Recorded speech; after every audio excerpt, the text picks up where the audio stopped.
Welcome to How We Heard It, the podcast about music, pop culture, movies, and more, with your hosts, Wayne Bledsoe and Chuck Campbell. Ciao Italia, this is Chuck Campbell with Wayne Bledsoe, and This is John Baker.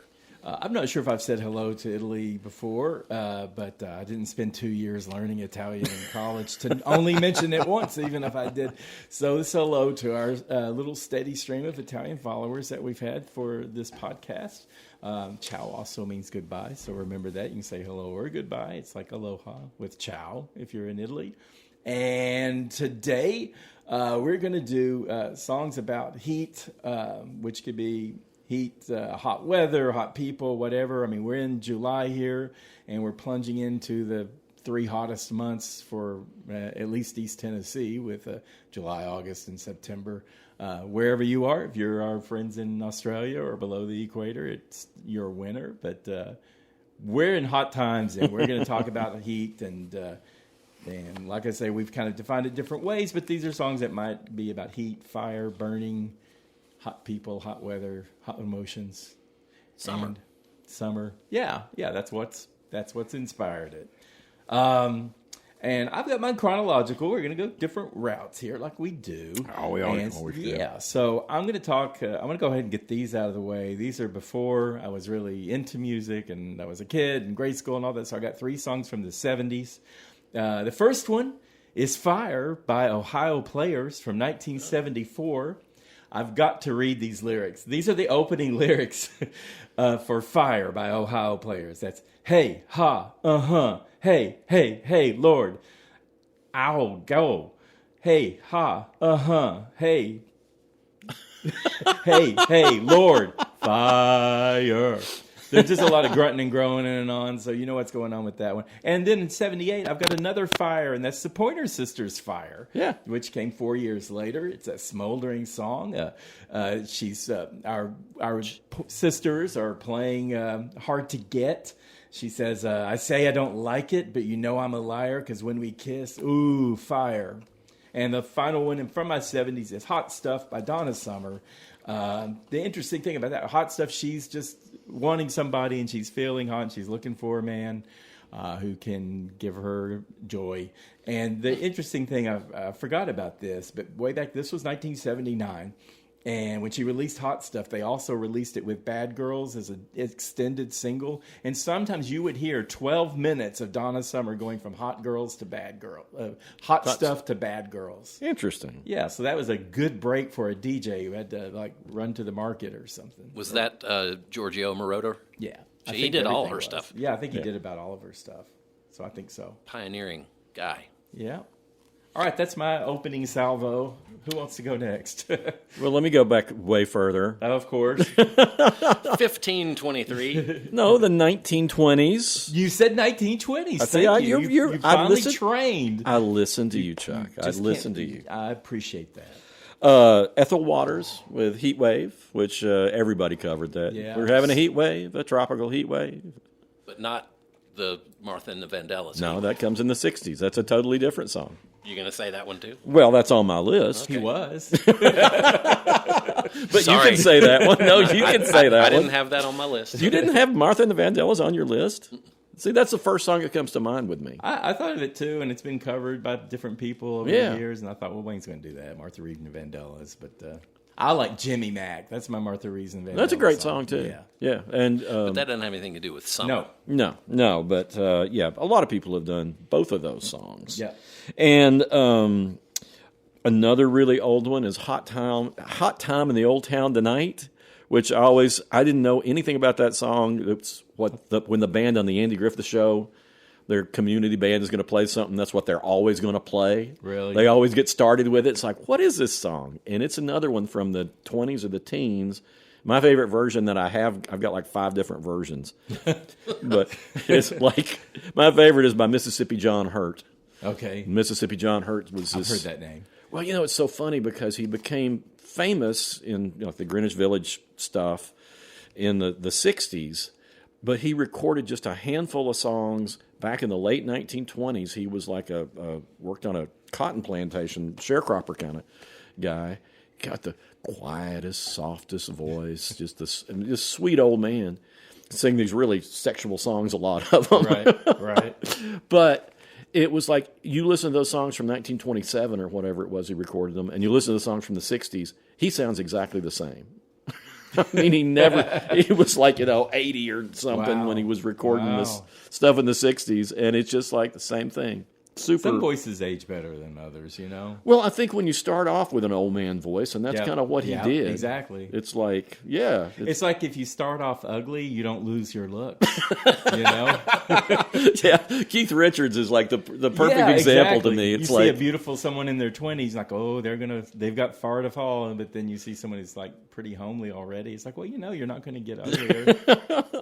Yeah, I mean, it's Keith Richards as old as he looks now. He looks about the same. He's always looked that way. His teeth look better than ever. Another song, I've got this from the 50s, but I think it's older than that, is Ella Fitzgerald doing It's Too Darn Hot, which is about it's too darn hot to, make out even. That's how hot it is. Oh, wow. Which is pretty darn hot. And then... That's Ella Fitzgerald? That's Ella Fitzgerald. Okay. A lot of people did it, too. It was another kind of a standard. And then move up to Charlie Parker and Dizzy Gillespie doing the song Hot House. It's an instrumental, but it sounds hot. Okay. I think it's interesting that when I've got instrumentals. I got one by the Ventures called Hot Summer. It's the same thing. It feels. You feel. I don't know. You can feel it. Maybe the musician here can tell us how you can make something sound hot, even though it's just instrumental. You just got to be an effective communicator. Well, there's some goofy guy named John Baker with a song called Songs for Troubled Time with a song called Hot Summer Day. Yeah. I always played that on the radio, but I don't know who that guy is. Who is that guy? Well, John if you've Pretty noticed... good song. John Baker with what's the song? It's called Hot Summer Day. Hot Summer Day? It's in 5/4 time, too. Is that... Maybe Kind that's how of he did it. unsettling. Maybe that's how he did it. Maybe it's a time signature, but it sounds hot, too. I mean, the lyrics about, Hot Summer Day, but it's... Yeah, I don't know who that guy is. Thank you for bringing that up. I was thinking that I wrote a song, but then I'm like, nah, it's too simple. Yeah, nobody likes that song. Just play it on the radio. The 60s, Phil Oakes and Judy Collins did a cover of it called In the Heat of the Summer, and that's about the civil rights movement. And, the murders in Mississippi. Yeah. And and that one, you get the feeling of it. So I think those are my oldest ones, other than one that's not about actual weather. It's Billy Lee Riley with My Gal is Red Hot, Your Girl Ain't Doodly Squat. I remember that one. That rings a bell. I don't know if Flying Saucers. Flying Saucers Rock and Roll. Yeah. Billy Lee Riley's the other big hit. From the 50s. Okay. So, all right. So that gets me, past the... All right. The age of television. You don't have to go chronologically. This is just what makes sense for me, because I'm doing like what was going on in music in these little periods of time. Okay. All right. For me, it's just I do my research by just thinking. And the first thing I thought of was Summer in the City by Love and Spoonful. Mm-hmm. And then you might have this one, You Bring the Heat by the Producers. I didn't even think about that one. That's a good one. Title track from their second album. Yep. Summer Breeze, Seals and Crofts. Yeah, I'm one of the few. I'm one of the few people who admit how much I actually like that song. I like that song too. Summer Nights, John Travolta and Olivia Newton-John from Grease. Oh yeah, of course. Did you not have that on your list? Nope. Really? Yeah, it's an older song. Keep going, John. I got Hotter Than Hell by Kiss. Yeah. That's 70s. I've got a Hotter in Hell. I'll get to that later.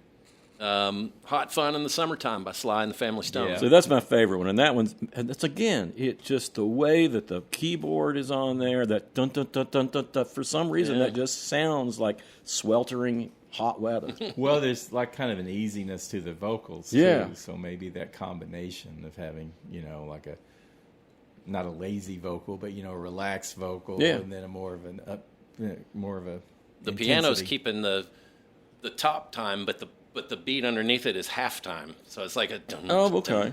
Dun, it's lazy. But it's so funny because if that song were about winter, it would not work. No. It sounds like summer. Yeah.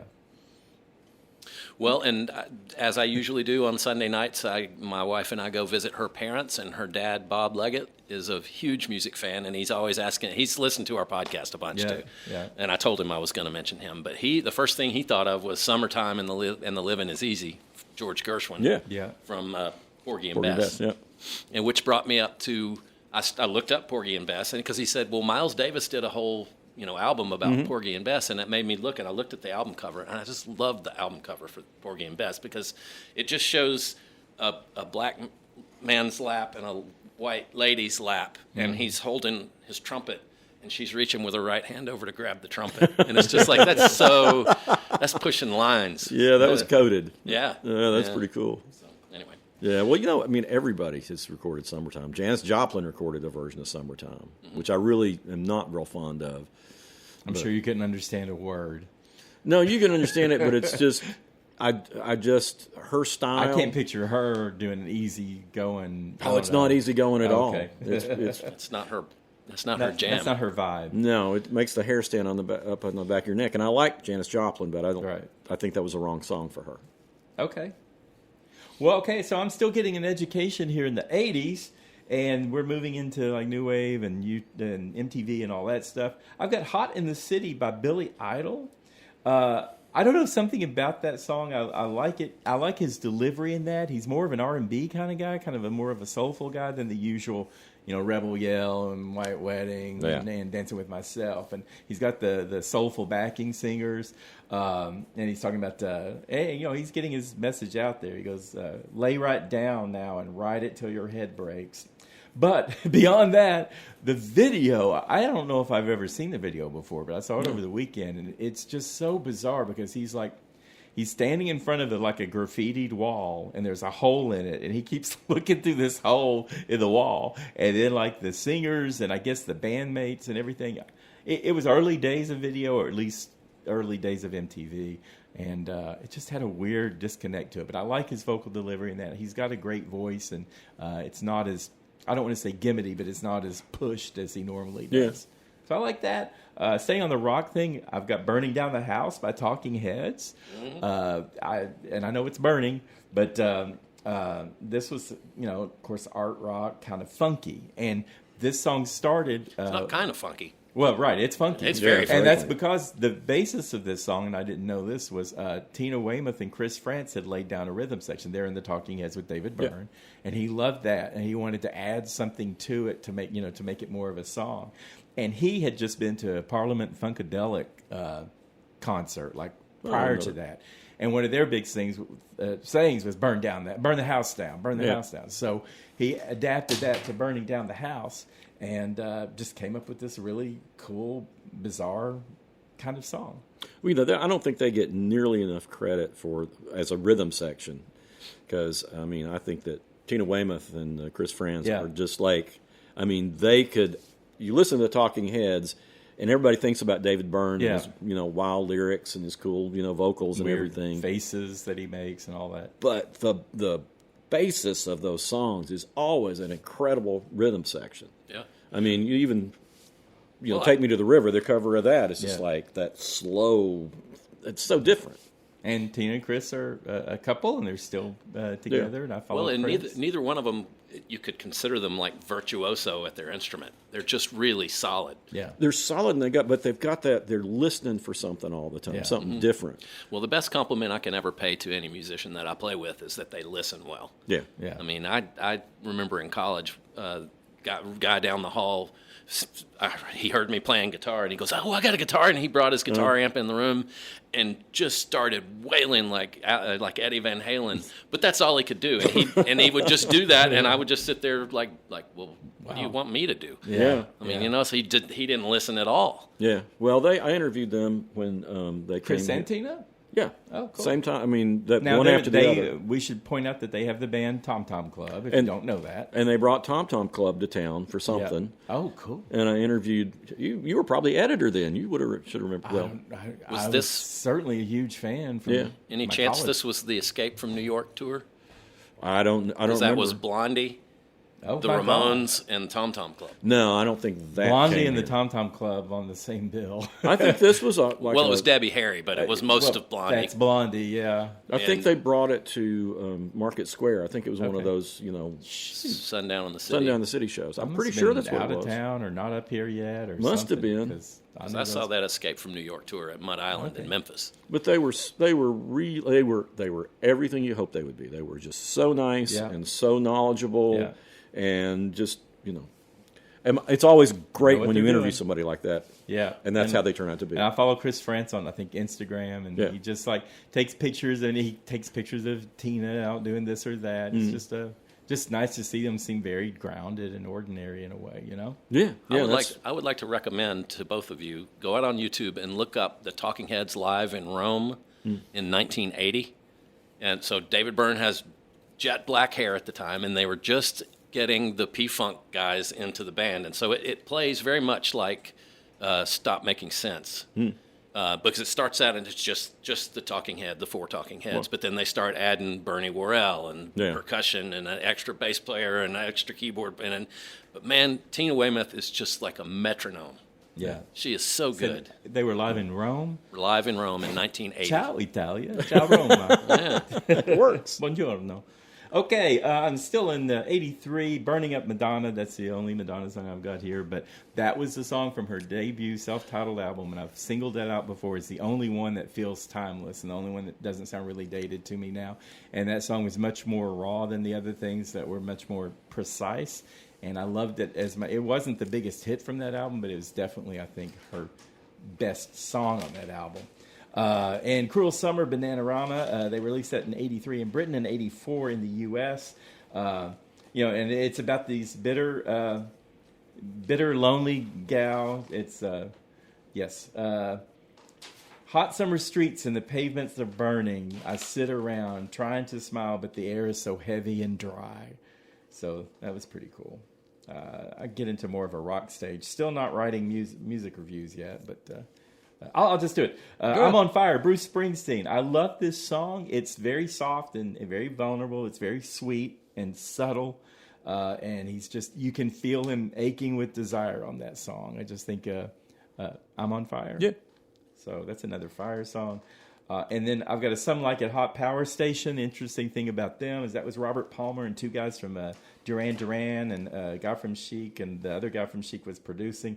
And it was going to be the big super group.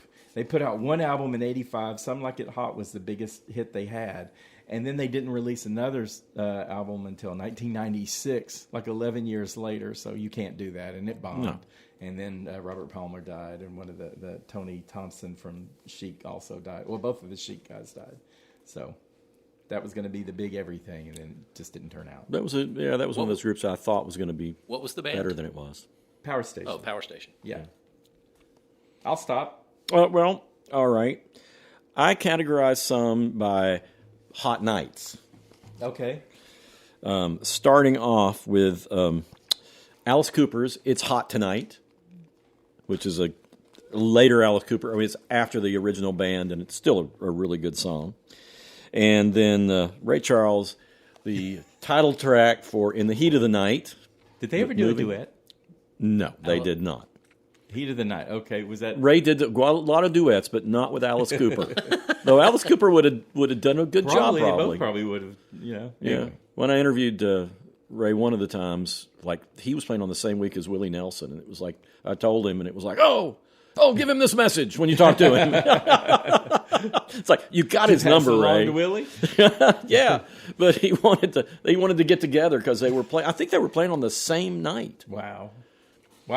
Yeah, it was really crazy. Yeah. But it was definitely the same week. But they were big buddies, and they played chess together. He was telling me about how they played chess together. Jimi Hendrix, Long Hot Summer Night is just off Electric Ladyland, and it definitely sounds like a hot summer night. Alex Leach, a local bluegrass performer who's got a national following now. Yeah. That guy. Alex. Yeah. Alex used to be, he was a DJ, started doing as a DJ at, it was either 9 or 10, I think, when he first got his own show on WDVX. And, of course, he had his little kid voice. Yeah, I knew he was young. I didn't realize he was that. But, yeah, I guess he was. I think I did a story on him when he was 10, and I think he had already been DJing for a year. And what is he now? Oh, he's in his... Well into his 30s. Yeah. I mean, I did the 20 5th anniversary book on DVX. What long kind of back. music does he do? Bluegrass. Bluegrass. And he's okay. got That makes sense. He's got a classic high lonesome voice, and he's a good player. He plays High lonesome voice. I like that. Yeah. Yeah, I mean that you think about Ira Leuven as being kind of the classic high lonesome vocalist. Man, Alex can do it, and he's got this little ballad called "It's a Hot Night in August," and it's a really good one. Cool. So if you've never heard, I mean, if you like bluegrass and you've not heard, just look up Alex Leach because he's really good, and he's been into it since he was a preschooler. Wow. He's got it's like you singing Elvis. Yeah, well, he's got a bluegrass collection that he started when he was a little kid. His grandfather used to take him every place. And Scobie was his grandfather's name. And every time you'd see Alex, you'd see Scobie had driven him there. But, yeah, really good guy. And, grown up to be a great adult, but he was a great little kid. But let's see. And then this one is not... like every Captain Beefheart song, you never exactly know what it is, but he's got a song called Tropical Hot Dog Night. Yeah, that's a good one. And I love it. It's just, sort of a pastiche of... Yeah, his lyrics are... Well, there's another one of his songs, the title track from the album Clear Spot. And he's talking about, I got to search all day to find a clear spot in the hot. Yeah. Rotten, heat, hot. It's all about heat. But I'm not well spoken on Captain Beefheart, but I know both of you like him and everything. I was on a Reddit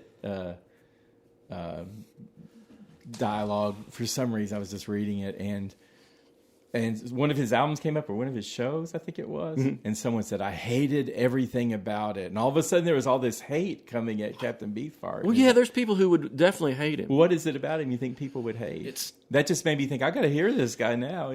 It's very chaotic. Yeah. Okay. It's very, his lyrics. Oblique. Yeah, his lyrics. Okay. It doesn't make sense, but... Well, and the mistake I think a lot of people make is that his album produced by Frank Zappa called Trout Mask Replica, everybody says that's one of the greatest albums ever done, and I can't stand that record. Right. I can't even. It's unlistenable. Okay. But some of his other ones, Clear Spot, for example, his voice is just incredible. He's got a 3-octave range. He can sing super high. He can sing down low, growly like Howlin' Wolf. Right. He's got a real strong blues bass. Yeah. Okay. Yeah, he's when he just does like a straight blues or R&B song, he just sounds like one of the greatest R&B singers, out there. Mm-hmm. But most of the time, he's doing things like Ashtray Heart, which is my favorite Captain Beefheart song, and he's like, he's just like squalling it. Okay. Yeah. And the lyrics I get it now. Are chaotic. It just seemed, it just seemed out of the blue. I thought, I don't know this guy, but suddenly the hate just opened up and people started going at him. Well, like on Trout Mask Replica, he would drive his band members crazy because it was like they were in a compound and he wouldn't let them leave. Sometimes he wouldn't let them sleep, and he was composing things on the piano, and he couldn't play the piano, but he would expect them to transcribe it to their instruments. Yeah. And it's like, it creates sounds that you've never heard before, but most people never wanted to hear them. Right. Okay. But I like him a lot. Okay. He's just totally idiosyncratic. He's his own thing. Yeah. Okay. But he became a painter and lived in like Arizona, where it is always hot. I think it's Arizona or New Mexico. I can't remember. Yeah. Someplace Southwest. in the desert. He was in the desert. Where it's hot. Where it's always hot. Back to our hot songs. That's why I did that. Perfect. So this is like, I guess, the pre-music writer days, but 1987, Beds Are Burning, Midnight Oil. Yeah. That was a great political song. It was about giving the Aborigines their land back, which Midnight Oil was all about that. It was very controversial. And Peter Garrett was he was in the Australian government, wasn't he? Yeah, he went into politics. Yeah.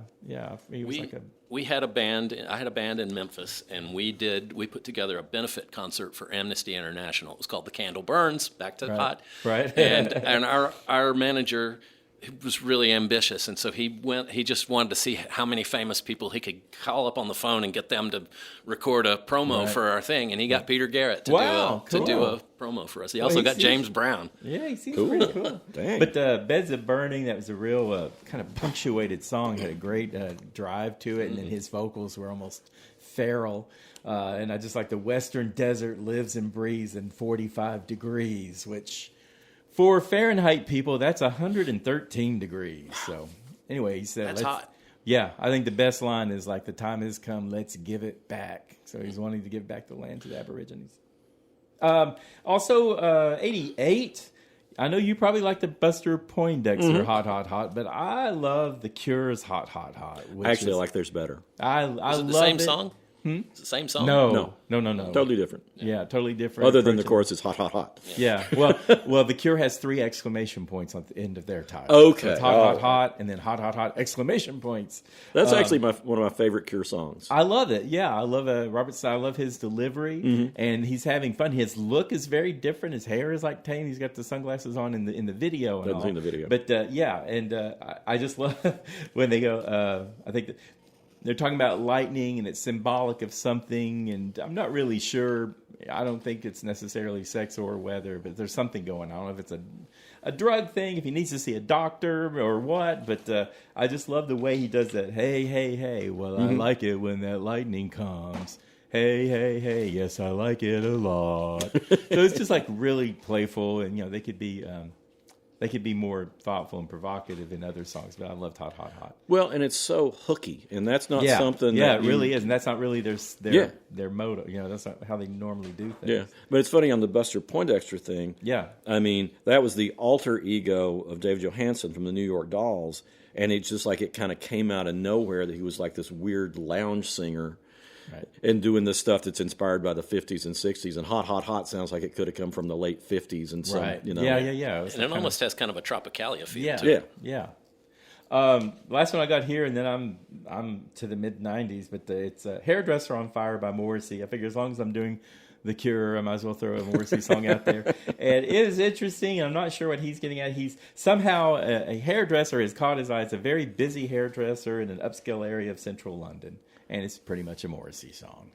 But Hairdresser on Fire, I thought was just the title alone was pretty cool. Oh, he's always... He can do good titles. The thing with Morrissey, and I always liked Morrissey, I mean, as an artist, but, the titles make you want to listen. Like when we were talking about the one we did where the titles catch you, it's like, even though I don't really like that song, particularly Girlfriend in a Coma, I got to hear what the hell. Yeah, I love that song, too. Hang the DJ. See, I'm just kind of so-so on that song, but...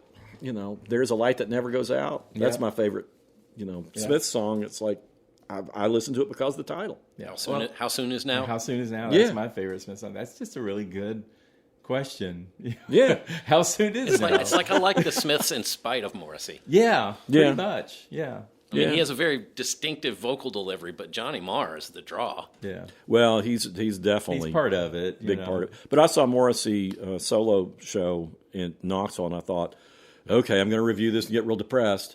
It was great, and it was not depressing at all. And he showed up, went on stage. He was terrific. He looked like Morrissey, who famously cancels. Oh yeah, but he looked like an insurance salesman. He looked like he was going to sell me a policy. Okay.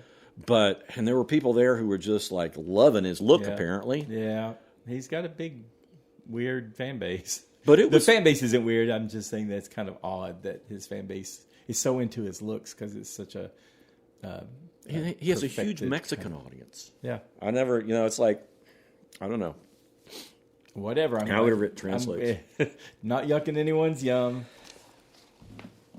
Oh, you want to go through it? I got a couple. Okay.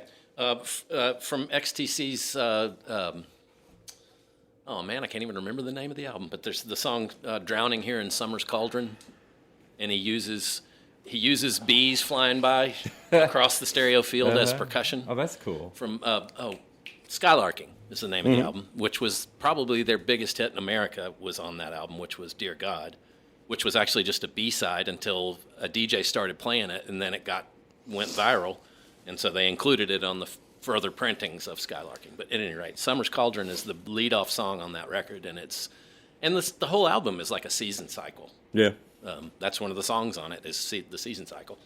But anyway, Summer's Cauldron's a really good one. And then there's a Wilco album, Summer Teeth, which has the song Summer Teeth. I don't know if it's actually about summer so much.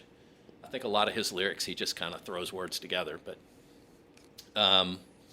Soak Up the Sun by Sheryl Crow. Yeah. Did you have that one? I bet you No, I didn't. When I wrote that down, I thought, I bet Chuck will have that one. Here Comes the Sun by the Beatles. Oh, that's great. It's a George Harrison song. So Yeah. there's a One few of the- to chew on. Well, since you brought up XTC, I'm going to bring up the Kinks Okay. with Sunny Afternoon, Yeah. which is, I mean, it not only is about somebody sitting out sweating and drinking their ice cold beer on a sunny day, it's like you get the feeling that it's hot. Right. And of course, he's like a rich guy whose wife And I is. can't sail my yacht. Yeah. They've taken everything I've got. But yeah, I just love the way, he takes the takes the guise of a rich person and, his. Tries to make them sympathetic. Yeah, these more than first world problems that he has. Rich guy problems. Yeah. Ray Davis has such a great sense of irony. Yeah. The way he writes songs is just fantastic. One of my favorite grunge songs is Soundgarden's Black Hole Sun. Yeah. Which the sun in my disgrace, boiling heat, summer stench, neath the black the sky looks dead. Yeah, you can feel that. yeah, that he really comes out punching with that. And that same year, that was 1994. That same year, you had Amy Kamosi with "Here Comes the Hot Stepper." I don't know how you feel about Forgot all dance about hall. that song. That was I a don't even know. Jamaican. I've never group. heard of that person. Okay, yeah. Is that a person? Yes, Eni Kamosi. That was his. He was a one-hit wonder. Went to #1, and he was talking about I'm the lyrical gangster murderer. Yeah. It real catchy song, but it's not. I guess it's not reggae, but it's dancehall, and he's from Jamaica, so. That's one of those songs that's like, I liked it at the time, and then I have not thought about it in Yeah. all these years since it came out. Well, that and Black Hole Sun were out the same year, so. And Black Hole Sun never goes away. We were very exactly. Also, in '94, I've got Heat Lightning, Tuscadero. Tuscadero is kind of like a raw or Veruca Salt. It's like these gals rock band. It's got a very kind of Riot Girl kind of feel to it, and she's talking about it'll warm your it'll warm your stone heart through and through. Wild and surreal. Anyway, it's cranked up, and they go faster and faster, and they get these crazy beats and everything. It's a real playful song because we're getting into Riot Girls here in the '90s and Lilith Fair and all that stuff. I've got Firestarter by Prodigy. I've also got these kind of electronic bands from the '90s. Prodigy vocalist Keith Flint. He died in 2019. He is absolutely embracing the role of a villainous agitator.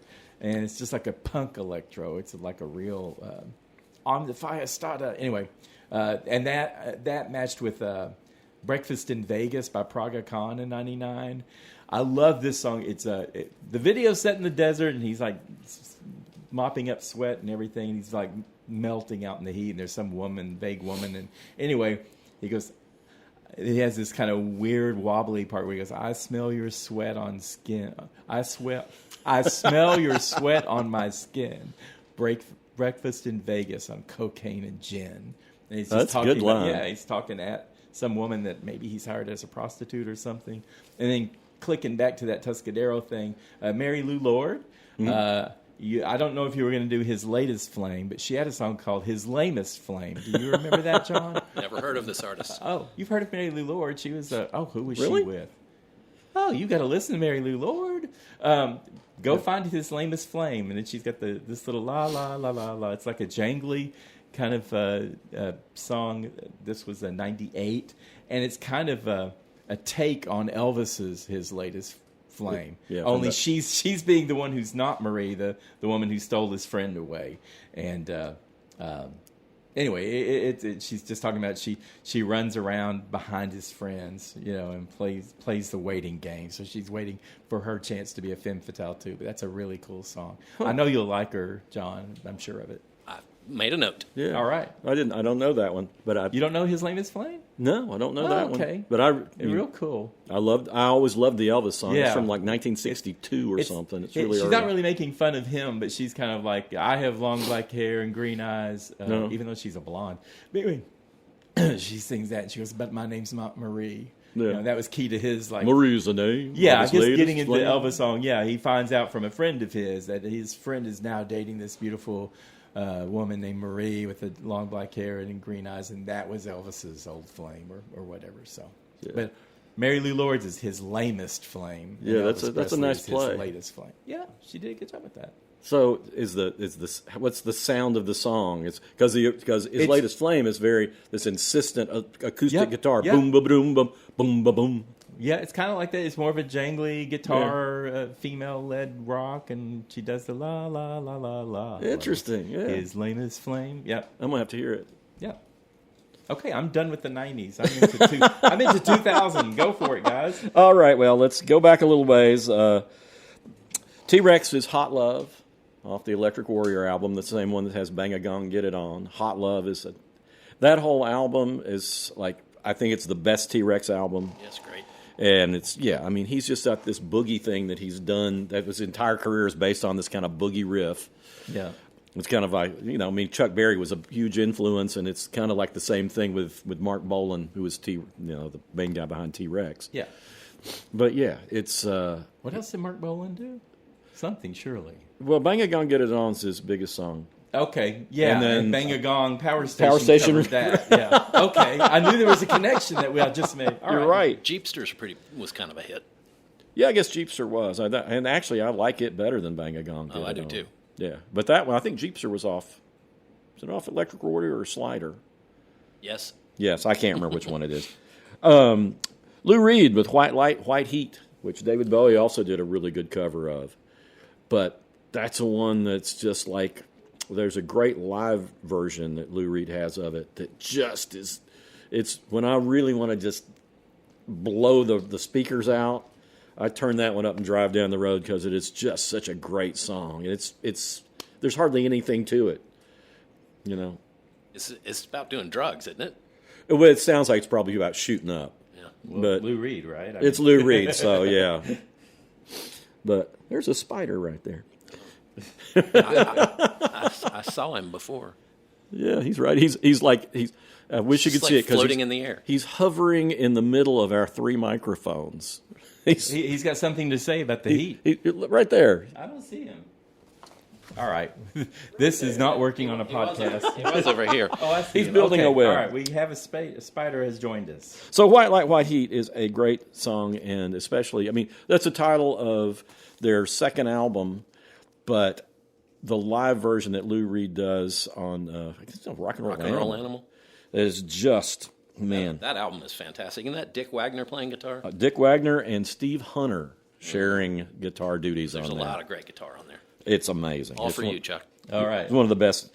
And then I've got something, you might have liked this group, Chuck, Shang Shang Typhoon. They're a Japanese band. Okay. They have a song called Hot Night in Yokosuka. Okay. You dug deep for that one. Yeah. Well, they were. I can't remember. They came in from some publicity group, and it was like, "What the heck is this?"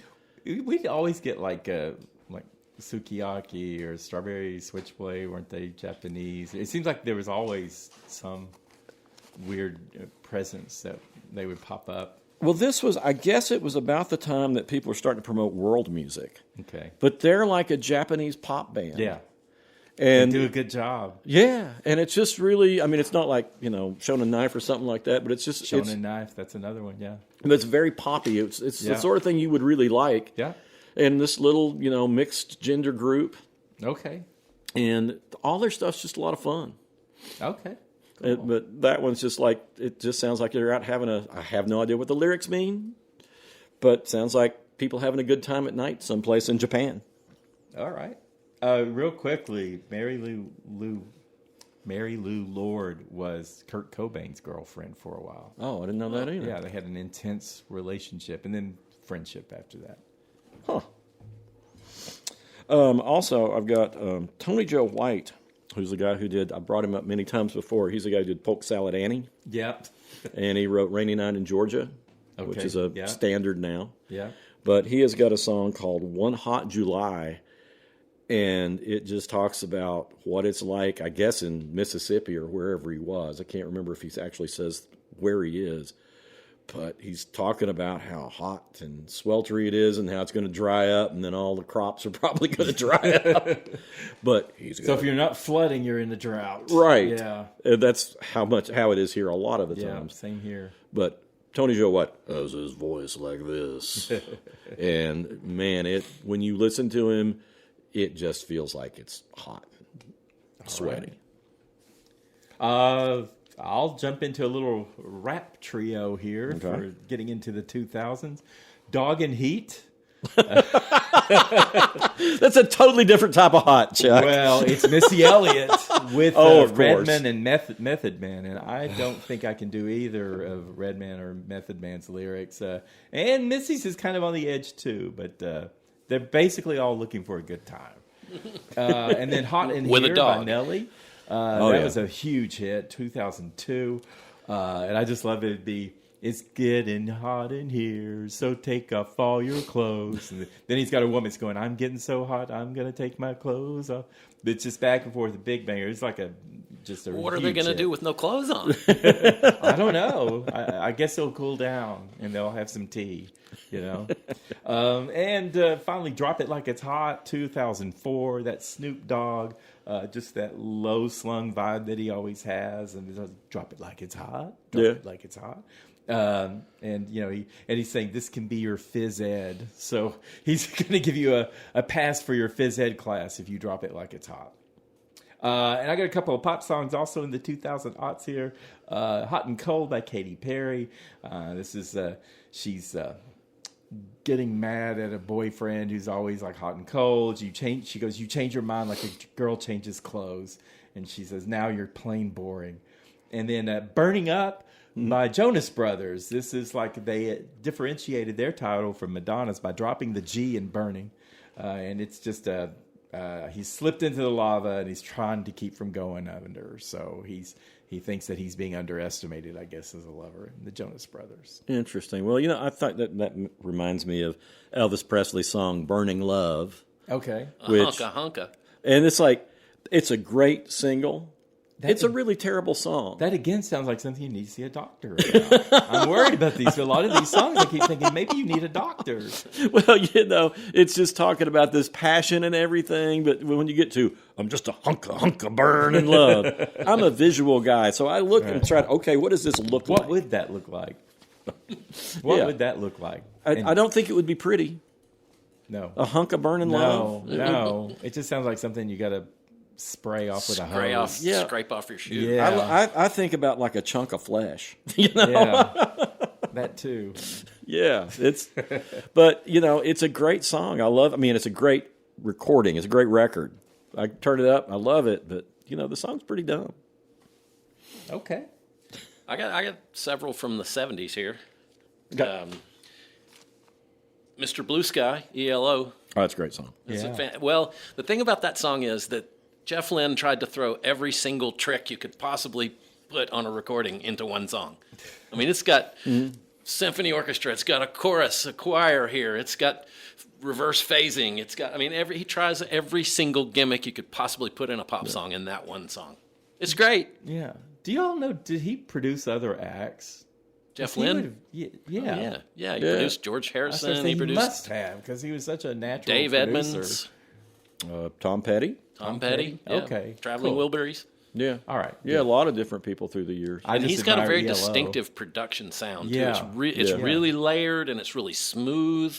There's no rough edges. Well, that's one of the reasons that the Traveling Wilburys, I think, worked so well, is his production. It's just like he smoothed out Dylan's voice. It's like everything. And, when you can put Bob Dylan and Roy Orbison side by side in a record, right? Totally different types of voices. That's Jeff Lynne at work, right? Yeah. It's great. Well, and he produced a couple of really big Tom Petty records, and they were super smooth and all of that. Yeah. But then when he changed and went to Rick Rubin, and he put out Wildflowers, and it's just such a beautiful record, and it's much more plain spoken, and it's much more direct. Yeah. Because Jeff Lynne just liked to layer things and layer and layer and layer. But, all credit to Tom Petty.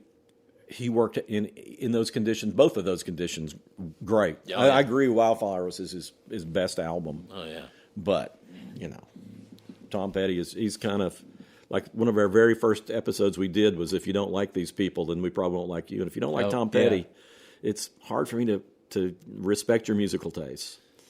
You don't have to love him. My wife bought me the box set of the Wildflowers, and it's got the whole full album, obviously, Yeah. and then it's got all of Tom Petty's demos of all those songs. Yeah, I wanna get that. And then the last two on there are live versions of every song in Wildflowers, and they didn't. A lot of the songs on Wildflowers they didn't play live very often, Yeah. and they got all the band members to pick which ones they wanted for the live versions. Oh, that's cool. It's a fantastic record. Yeah. All right. Okay, so Mr. Blue Sky, then Sun King, Beatles again, Yeah.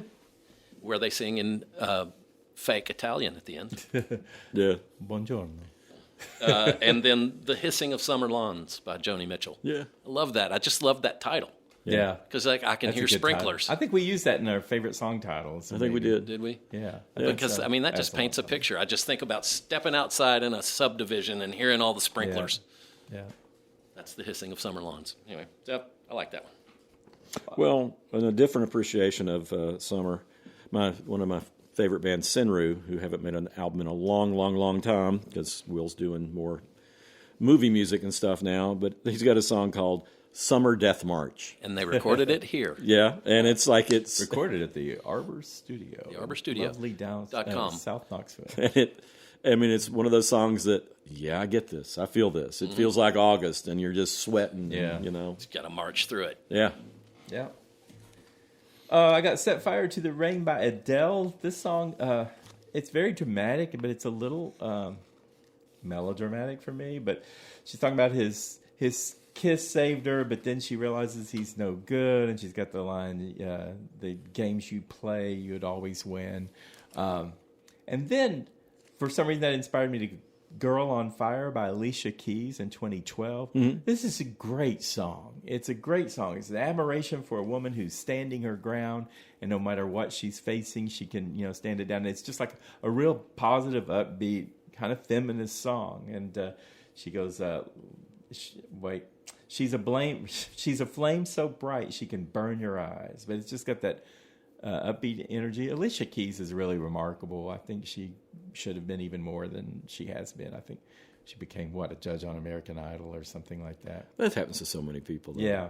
I mean, I think a lot of these people kind of just lose inspiration after they get successful. Yeah. Once you're not hungry anymore, it's like... It's just nice to have a regular income. Yeah. Yeah. Yeah. And then I had thought about Radioactive by The Firm, and I went back and listened to it, and it doesn't hold up, and I didn't like it.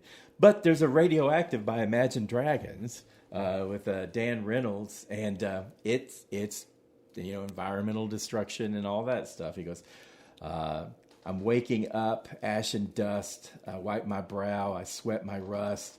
I'm breathing in the chemicals. So it's kind of like a very austere sort of and I know that they know how to do it like a pop rock song and hook, and he's a good singer, and they just really nailed it on that. It just made me forget The Firm's radio. Do you remember Radioactive by The Firm? Yeah. It's just like, I'm radioactive. Wasn't The Firm, is it the same song? Yeah.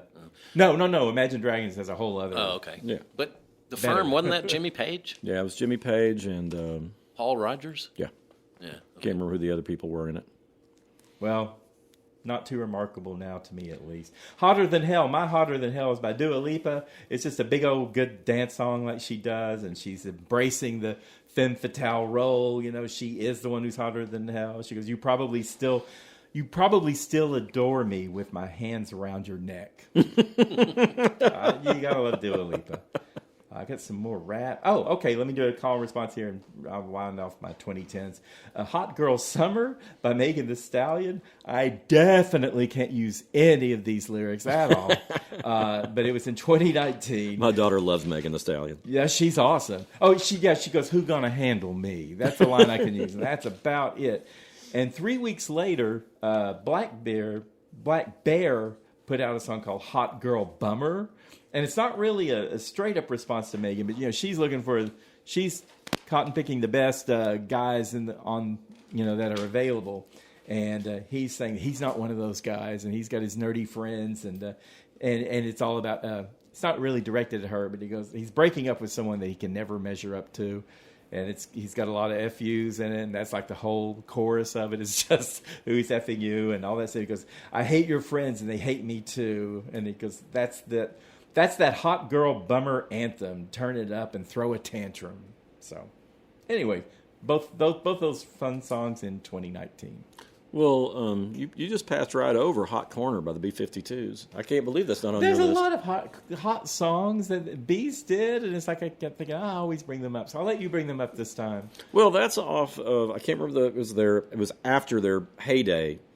It was, I can't remember which album it was on there. Funplex, maybe? Yeah. Okay.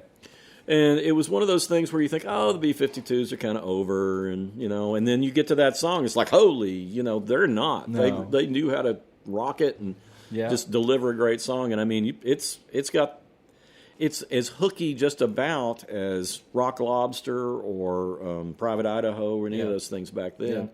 But yeah, you turn it on, and man, it is a party song. What's the name of the song? Hot Corner. And it's got, I love it when Fred's singing lead and the girls are throwing in the vocals. Yeah. But they're just, I mean, Chuck and I have talked about, this is like the band that like unites us. Yeah. Because we both love them as much as the other one does. Yeah. They're key to my maturity. Yeah, and I mean, and when the whole punk new wave thing came out, I mean, when I saw them on Saturday Night Live, it was like, what in the world is this? Mm-hmm.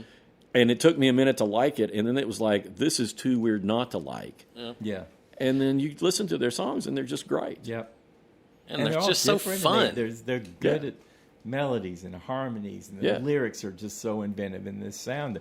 And Ricky Wilson, the way he did the guitar was so wrong that it was right. Yeah. Totally weird guitar. It's all percussion, and he like played with 4 strings half the time, and just really, really different. Great band. But a lot of their songs, you're right, sound like Hot Weather. Yeah.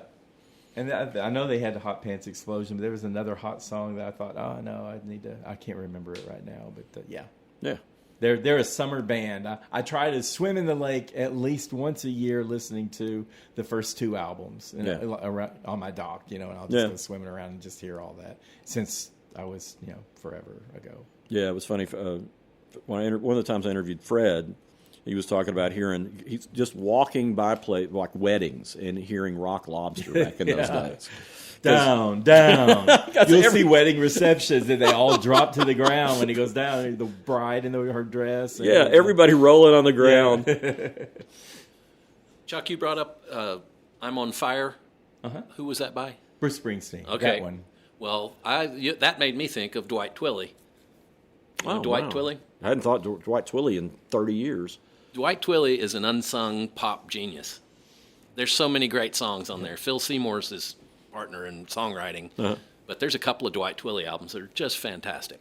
Okay. Don't sleep on them. But I'm on Fire is by far Dwight Twilley's biggest hit. Oh. And he's associated with Tom Petty. Oh, I didn't know that. He's from Oklahoma.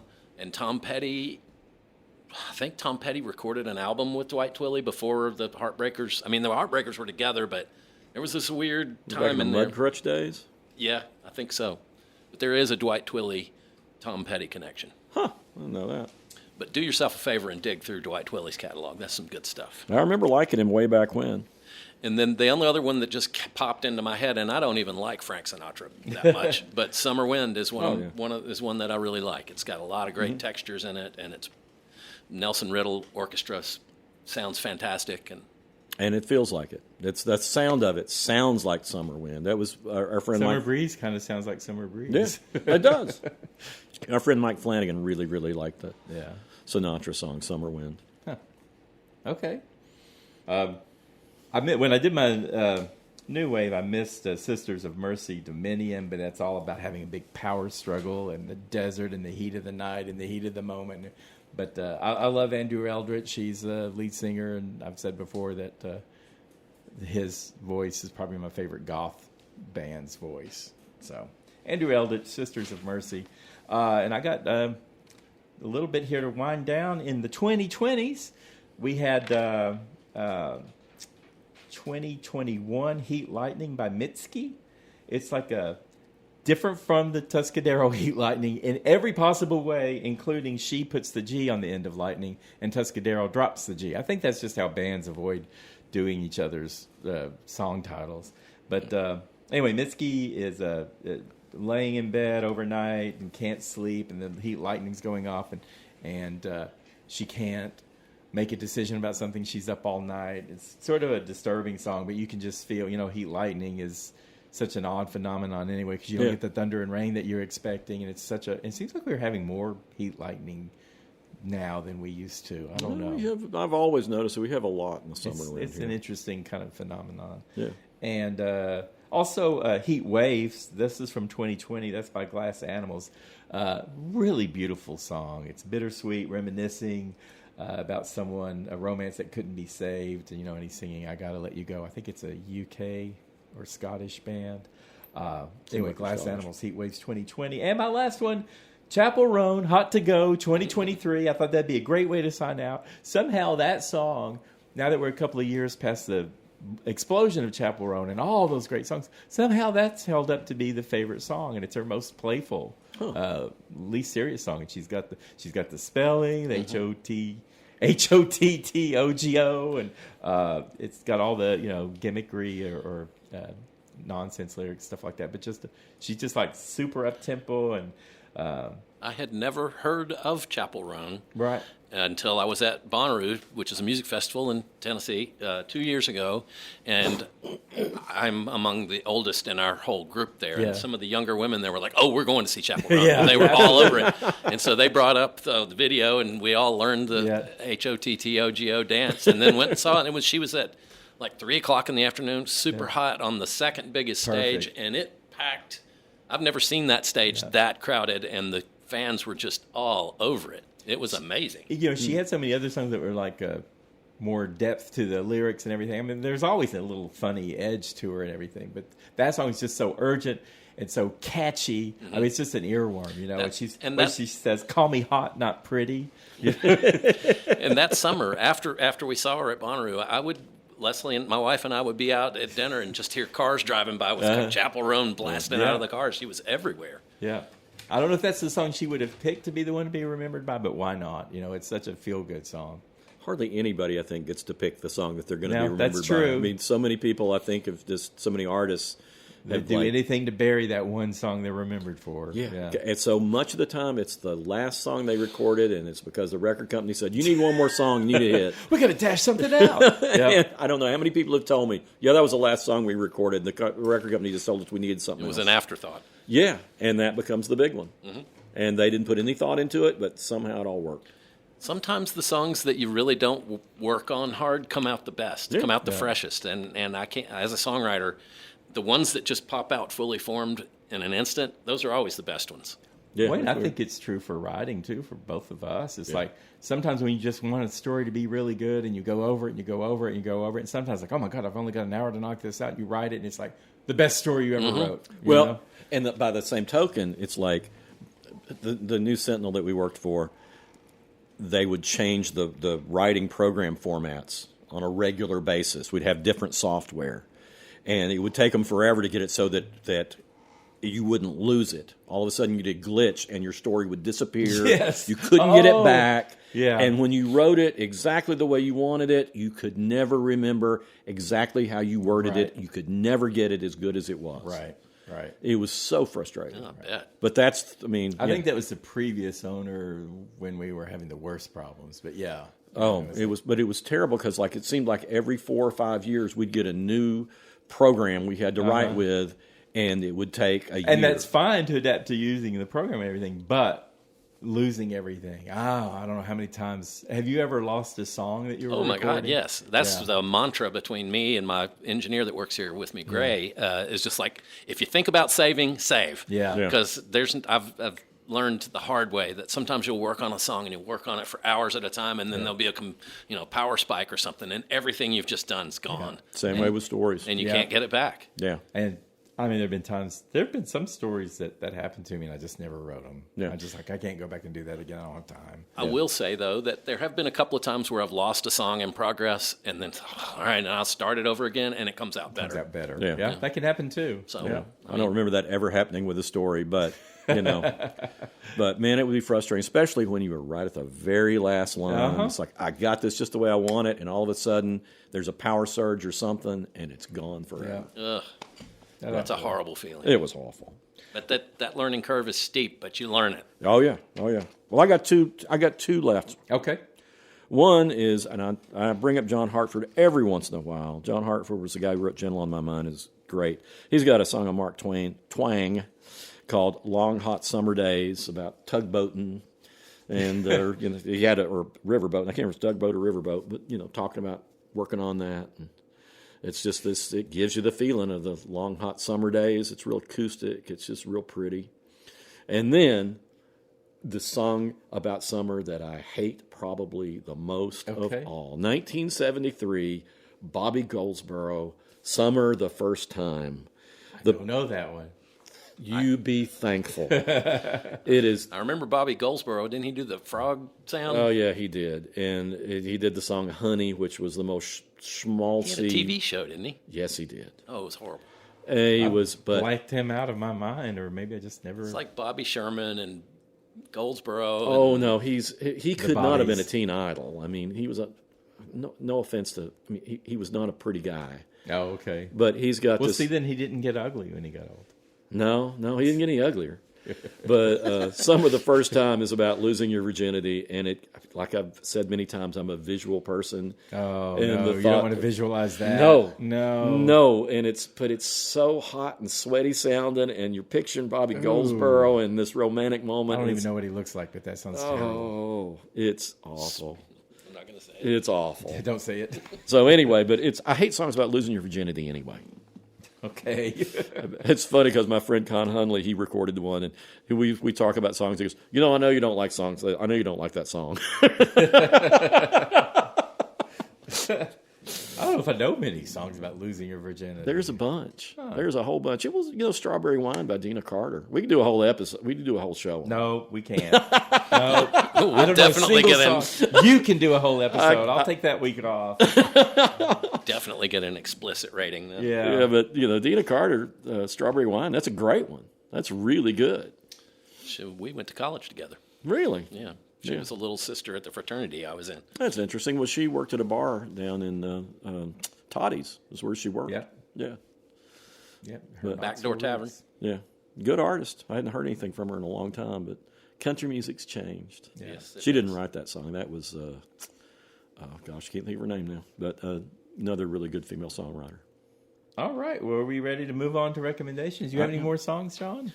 I had a couple, but I don't think I know enough about them to speak. Okay.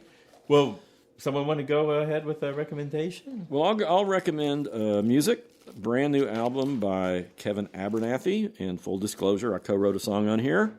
Oh, but, okay. The only thing I did was I think I added one little couplet. That's all you need with counts. Kevin. But I was a huge fan of Kevin before we became good friends. But this is a song called "Wreck This Train," and I've been hearing the demos from this for about 2 years. And Kevin always writes great songs. Yeah, he's a great songwriter. But he's got a song on here called "Showing Up for Me" that features Serena, who used to be half of the vocal team, Guy Marshall. And this is the first time she's done just a real rocker. And her lead vocals on this, I mean, when Sarah had already heard the demo with Kevin sing it, when we were coming back from the beach, he sent me all this stuff, and we were listening on the way back. And Kevin and I both said, a woman needs to sing this song. And when she got a hold of it, she knocks it out of the park. Wow. It is a great song. It's one of those songs that I think every woman is going to listen to it and go, yeah, that's exactly what I think. But it's got a lot of good songs on it. "Wreck This Train," the title song is he changed it to "Train Called Nothing to Lose" as for the title. But it's another one that just, kicks you in the butt and just keeps on going. He's a guy that was he was like a hair metal sort of a rocker. Okay. He's an amazing guitar player. He's an incredible guitar player. And that was the thing, is you always listened to his guitar and you weren't listening to his lyrics. Spandex or lycra? Oh, yeah. Yeah, he did. Yeah. His story, the story of his move, he right after he graduated high school. In Madisonville. He and another guy got a bus ticket and drove out to California to start a band. Oh, wow. And he had a band out there, and Came close to getting signed. yeah, and so then they flash forward to like 4 or 5 years ago. He recorded an album called the Whammy Bar Diaries, which is just basically telling that whole story. He was recorded here, and yeah, it's a great story. Yeah, and the thing is he joined Brian Releva in a band in Nashville, and he became like a big fan of John Prine and other singer-songwriters. And Kevin learned how to write just these really, really effective songs. And he's not recorded a bad one yet. But this is a brand new album called Wreck This Train. It should be available everywhere by the time our podcast comes out. Oh, yeah. So my wife and I are venturing to the Bonnaroo Music Festival again this year. I think it's going to be my 18th year. Right. And so every year the lineup gets more and more obscure because I'm getting older and I just don't keep up with what's popular. But there's a band playing. And so we always spend several nights leading up to Bonnaroo just doing Bonnaroo research. So we just listen to the bands when they're playing and kind of make a plan for who we want to see. And there was a band on this year's lineup called The Dare.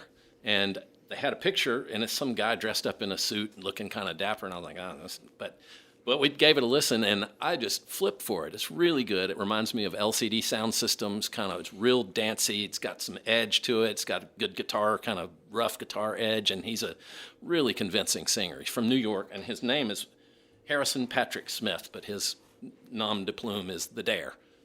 So I like The Dare better. The album is called What's Wrong with New York, and it's from 2024, and it's a great listen.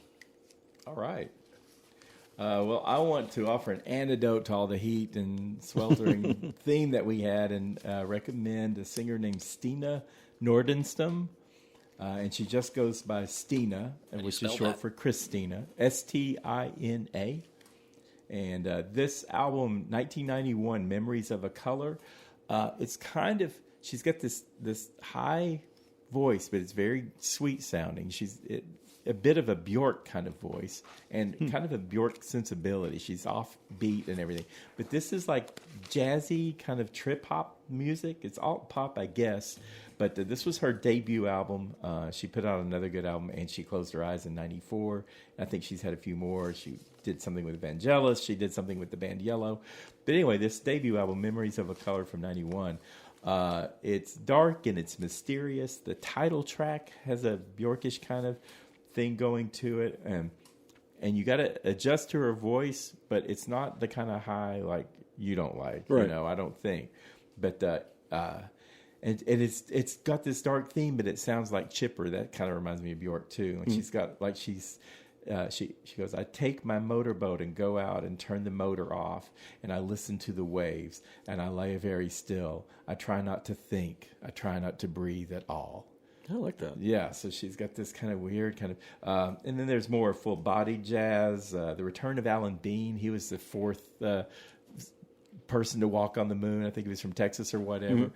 And the return, she talks about the curse of something like you always want to be an astronaut, but once you walk on the moon, you don't have your dream left anymore. It's like you've done it already. Yeah. It's just sort of this weird kind of, you better take care of your dreams, baby. But because if you touch them, you'll never be the same. So I think that was cool. She's got Alone at Night, which is this eerie song. It's violins and cellos. Sometimes it's like, stringed instruments. And then like the one after that, Soon After Christmas, she's pining away, and it's mostly a piano background. And then the last song, A Walk in the Park, it's like this ghostly song about a fatal car crash. So she's offbeat. She's very interesting. I really loved her when she came out, and I don't know if she's been doing anything lately, but anyway, she's a Swedish singer, and it's a nice chilly album to talk about in contrast to our heat theme. Cool. Well, I'm going to recommend, movie-wise, a classic film from 1954. I just showed it to my 8-year-old grandson last night, and he loved it. Yeah. And it's 3.5 hours long. So. Oh, yay. But it's Seven Samurais, directed by Akira Kurosawa, and it's his most famous movie, and, one of the greatest movies of all time. They remade they remade it in America under the name The Magnificent Seven and turned it into a Western, it's good, but it's nowhere near as good as Seven Samurai. And you think 3.5 hours, man, this is a slog, but it is so well directed, it's so well paced that I didn't think it felt long at all. And I mean, I had an 8-year-old who sat with me. That's a testimony right there. Yeah. You got an 8-year-old who'll sit still for 3.5 hours. Yeah, but It's not a video game. And That's from when? 1954. And it stars, two people who are really big names in Japanese cinema. Takashi Shimura, who is the old samurai who gets all the other ones together. And the plot of it is it's these villagers who are always being raided by bandits, and they're starving to death because the bandits are taking all the food, everything that they raise. And they decide the only way to survive is to fight them somehow, so they have to hire a samurai. But they don't have any money. All they have is some rice, Right. which they are too poor to even eat that themselves. They're eating millet while they're feeding the samurai the rice. Wow. And the old samurai has to bring in, he decides it's going to take 7 people to defend this village. So he has to gather other samurai who will work for nothing. Okay. And it's during a time when there's... eat millet. Yeah, well, no, they'll eat rice. They feed the Okay. samurai the rice. Okay. And the samurai whip the villagers into shape so that they can fight the bandits.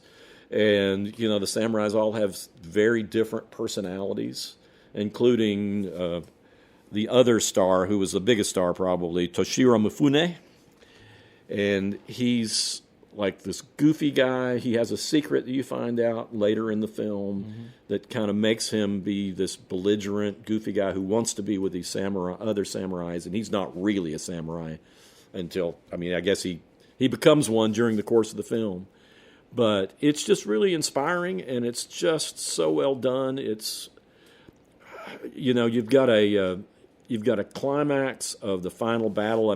There's an intermission, and once you get to the intermission, the second half takes off with all the battles and the actual action. And the first part of the So just watch the second half. No. The setup is really important, and you learn the characters.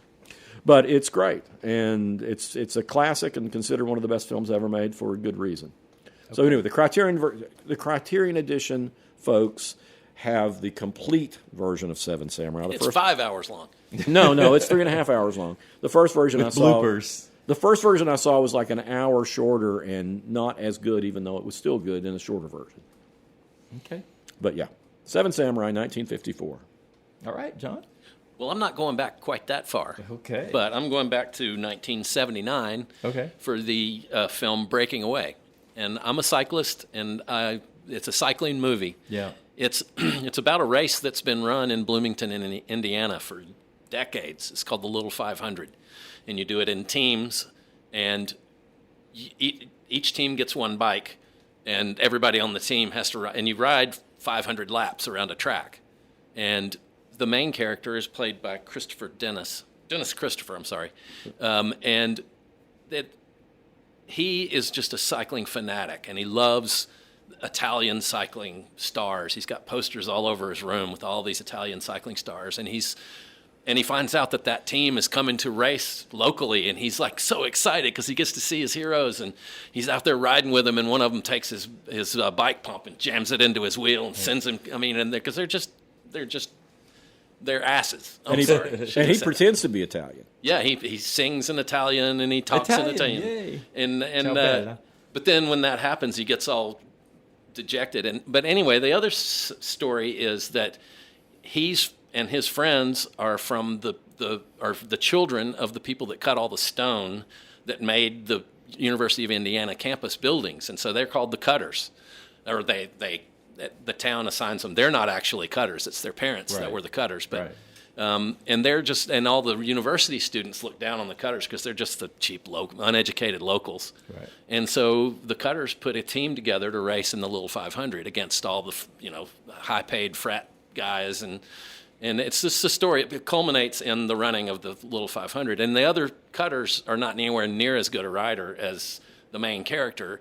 And so in the end, they ride their laps, but when they're riding their laps, the other teams are beating them. But when he gets on the bike, he can make up the time, and so by the end of it, he has his teammates tape his shoes to the pedals and just rides the rest of the race by himself. Wow. And it's a great story. And the other guys, his other teammates, are Daniel Stern and Jackie Earl Haley And Dennis Quaid. and it's a great movie. And Paul Dooley is his dad, and that's my favorite thing about that movie is the relationship between the dad and the son. Yeah, Because they're just so much.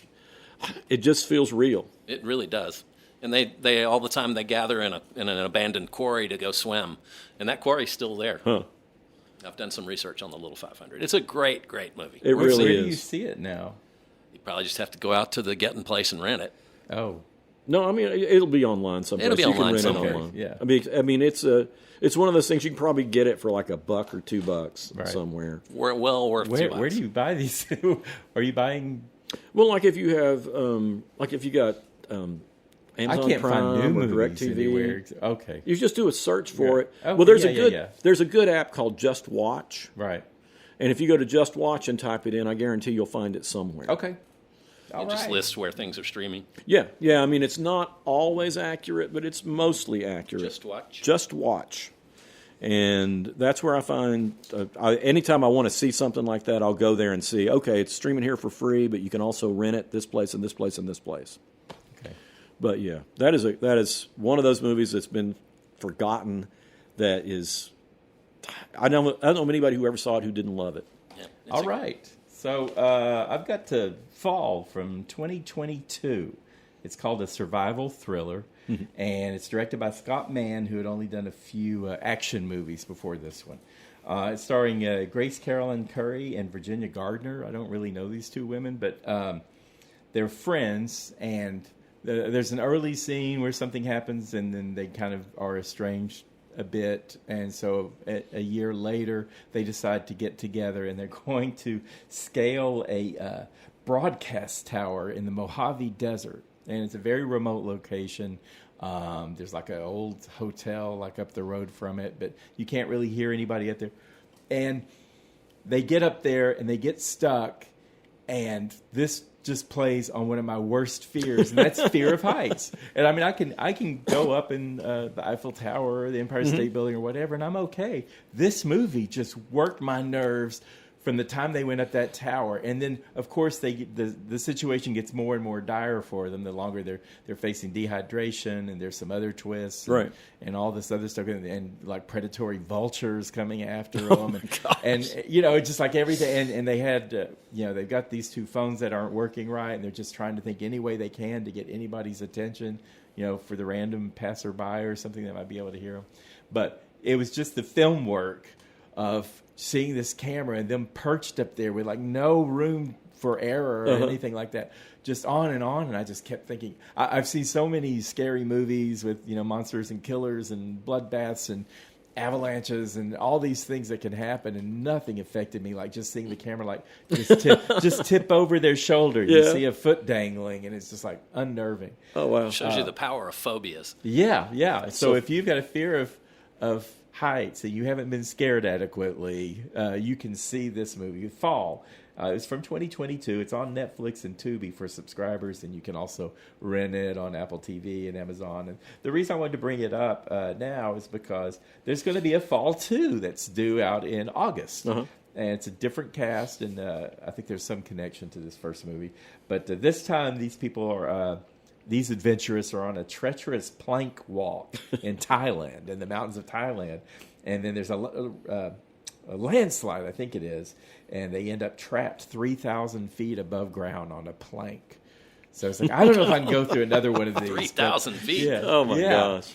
But anyway, a lot of fun and a lot of terror, and I even watched it at the gym when I was just like I was like on a cross trainer, and I was watching. Like, oh my god! I could just feel like my arms and legs get cold and everything whenever I'd see like a little like hair blowing back from one of them or whatever. Just everything was terrifying. You're probably living dangerously if you're on your heart rate's already up. I know. Yeah, probably true. I should stay out of there when they're showing that. Well, It's so funny.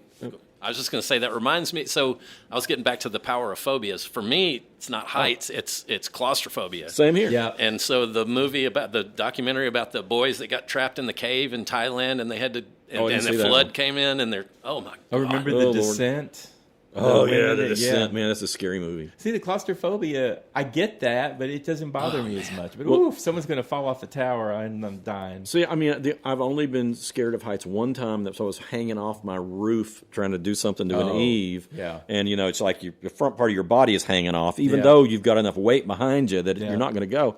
It's the only time. I mean, I remember one time being up on my roof, and when I was going to get down, the ladder was so low I couldn't reliably land on the top of the ladder, and there was no one else around. It's like I have not gotten on the roof again, and I will not get on the roof again. That was just. How'd you get down? I just finally thought, well, I'm just going to have to break a leg or something because I can't stay up here forever, and I just kind of jumped down and I landed where I needed to land, but never again. I've really never. I mean, other than that one time, it's the only time I've been afraid of heights. But I'm like John. I mean, I went caving with a friend of mine. And we got to the point where we had to get down on our hands and knees. Yeah. And the panic hit us both at the same time. And you've never seen anybody back out of something quicker and more desperately than we did. Caves are fine until I can't stand up. Yeah, same here. If I have to, oh man. With that Ryan Reynolds movie where he's buried alive, I could never watch that movie. Oh, what was that? 24. The guy who was stuck and cut his arm off. That was Franco. 27 hours. Yeah, 27 hours. 27 hours. Yeah. That's James Franco. Yeah. But he wasn't that high, so it didn't No, bother me as much. I didn't want to watch that because I didn't watch him cut his arm off. Yeah. But the Ryan Reynolds I movies where watched he's buried alive. Yeah. That's the most. There's nothing scarier to me than that. Yeah. Yeah. Okay. Well, a buried alive scene. I remember, what was it, Creep Show? Where they buried someone up to his neck in and they wet the sand, tide and coming surf in. came in. Yeah. And it was like hitting, just swiping. Was it Ted Danson or someone like that being swiped with these waves as the tide was coming in? And he was going, I can hold my breath for a long time. Because the guy who did it had a camera on him. Yeah. Well, that movie, before you leave that movie, that was like written by Stephen King, inspired by the old EC comics from the 50s, which were horror comics.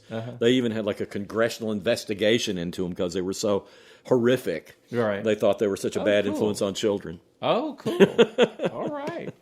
Well, folks, you can find us on social media, on YouTube, Facebook, Reels, TikTok, X, Instagram.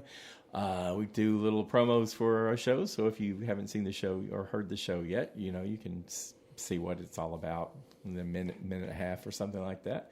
And if you have any questions for us or any topic ideas or feedback, you can write us at howweheardit@gmail.com. Thank you for joining us, and ciao.